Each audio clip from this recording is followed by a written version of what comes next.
Alright, so you've done Unit 8. Now we're going to look at Unit 9. And I know this looks a little different to yours. Don't stress. Unit 9 is the next section, so don't worry about it. You just have a little bit of extra notes. And what we're going to do now is we're going to look at oxidation numbers. Now, in the last section, sometimes you can go, but how do I know if it's a redox reaction? Well, that's what oxidation numbers do. Oxidation numbers, so an oxidation number of an element is a number assigned to an element in a compound to keep track of the movement of electrons. It's related to valency, but it's not always the valency, okay? So the thing is that some compounds, some elements can change how many electrons they give, share, or take. Okay, so there's some rules we need to learn, and you have to learn these rules. If you don't learn these rules, you can't do this. Okay, so we're going to go through those quickly. First one is, rule 1 is the oxidation number of a free atom, a free element. Okay, whether it's as a diatomic element or not, that doesn't matter. If it's just the element on its own, its oxidation number is 0. It's considered to be neutral. Alright, that's fairly straightforward. Rule 2.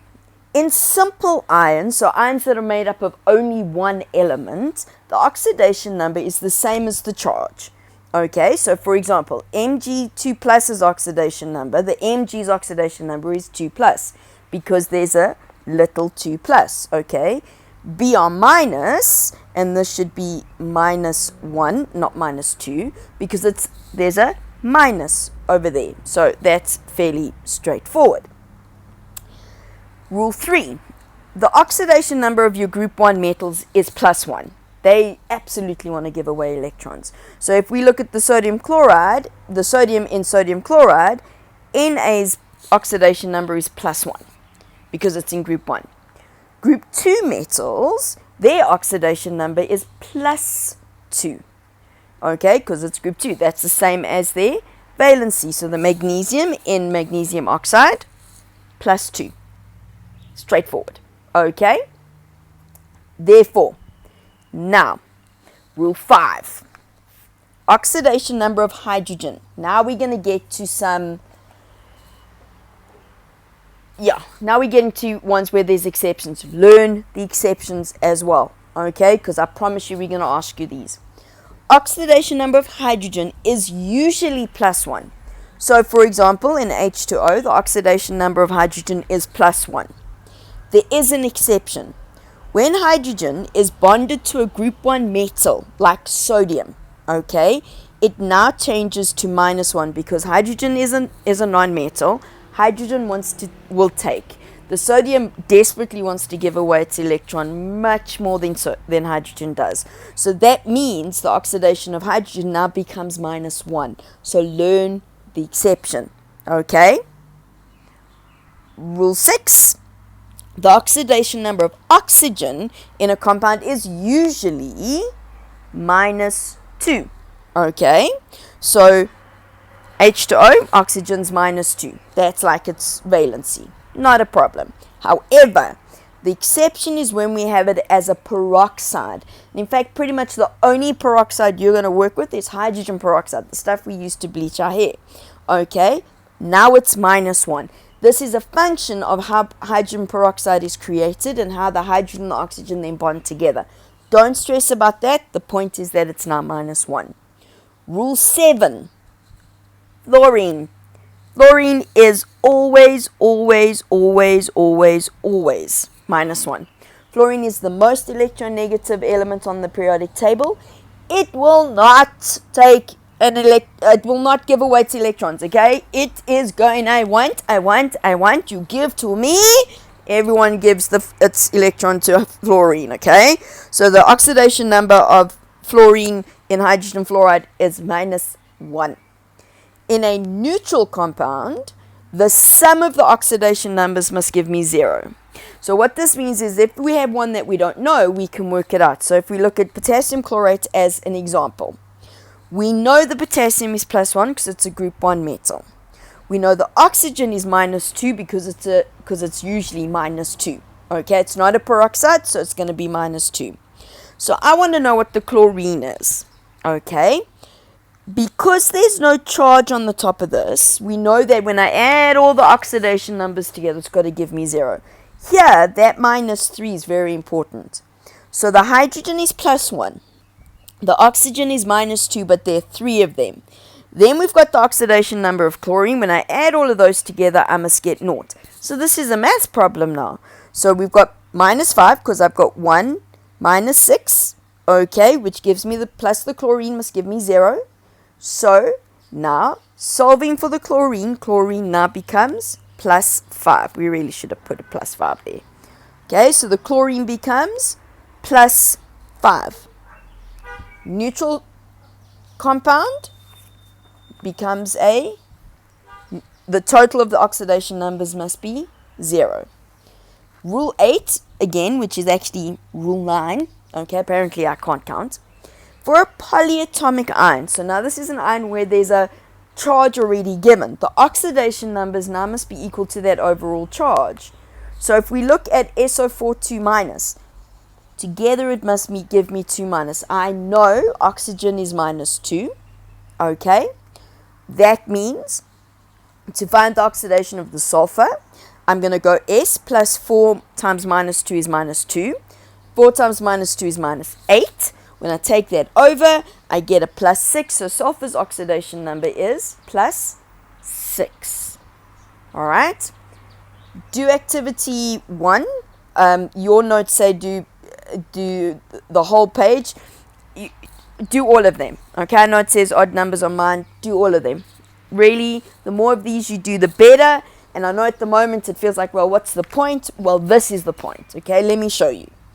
We can use the oxidation numbers to see whether something's been oxidized or reduced. Okay, so the change in oxidation numbers during a reaction identifies whether an atom has been oxidized or reduced. That's important for us. Okay, so this is the rule. If we look at the oxidation numbers on the number line, minus 7 is smaller than 7, like you know from maths, okay? When the oxidation number physically increases, then we have oxidation happening, okay? Because we're getting rid of negatives. Electrons are being lost. So if it becomes more positive, it's oxidation, which means if it's oxidized, it's going to be the reducing agent. If it becomes smaller, then it's been reduced. So if the oxidation number increases, it's been oxidized. If the oxidation number decreases, then it's been reduced. Okay? So let's look at an example. So here we want to identify the oxidizing and reducing agents. Okay? So we have a reaction where we have sulfur dioxide, manganese, manganese oxide, it's manganese 4 oxide to the minus, it's a permanganate, becomes manganese 2 plus and SO4 2 minus. So what we have to do is we're going to track the oxidation numbers. So we're going to find the oxidation numbers for each of these, that's one element, for each element and see what happens to them. Okay, now I've color coded mine so you can see it nicely. So there's my reaction. Okay, using the rules we just did, I know that sulfur's plus 4 because oxygen's minus 2 and there's 2 of them. The Mn's going to be plus 7 because the oxygen is minus 2, but there's 4 of them. So the total for the oxygen is minus 8. And altogether I must get a negative. So Mn has to be plus 7. Mn here is plus 2 because it has a plus 2 charge. And now here the total for the oxygen is minus 8. Overall must be minus 2. So that means I've got to add plus 6. So the sulfur goes to plus 6. Now, oxygen is minus 2 for the whole thing. So nothing happened to the oxygen. But my sulfur increased. So the sulfur went from plus 4 to plus 6. That means it lost electrons. Okay. So it was oxidized. The Mn, the manganese, went from plus 2 to plus 7 to plus 2. So it reduced its oxidation number, so it gained electrons, so it was reduced.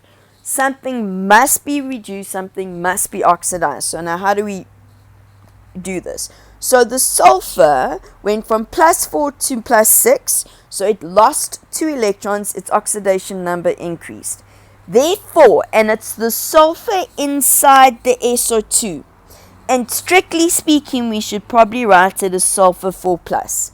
But it's inside the SO2. That means the SO2 was oxidized because that's part of the whole the compound goes together. That makes the SO2 the reducing agent.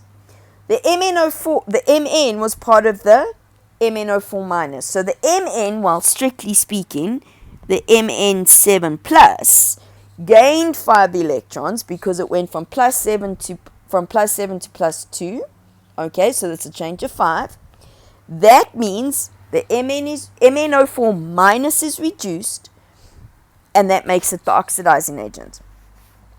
Okay, let's do another example. So now we've got zinc plus copper sulfate goes to zinc sulfate plus copper. So watch. First of all, the sulfate doesn't really change. So I can look at it because it's sulfate on one side, sulfate on the other side. I can guarantee there's nothing's happened with the sulfur and the oxygen. But you can always work it out. The zinc starts at 0 because it's a free element. The copper starts at 2 plus. The zinc then becomes 2 plus, and the copper becomes 0 because it's a free element. So zinc is oxidized, and it's zinc. Okay, the zinc metal. Why? Because its oxidation number increased. So it lost electrons. So the reducing agent is zinc. The question originally was identify the oxidizing agents and the reducing agents. The copper 2 plus, which is inside the copper sulfate, is reduced because there was a decrease in its oxidizing number. Therefore, it is the oxidizing agent.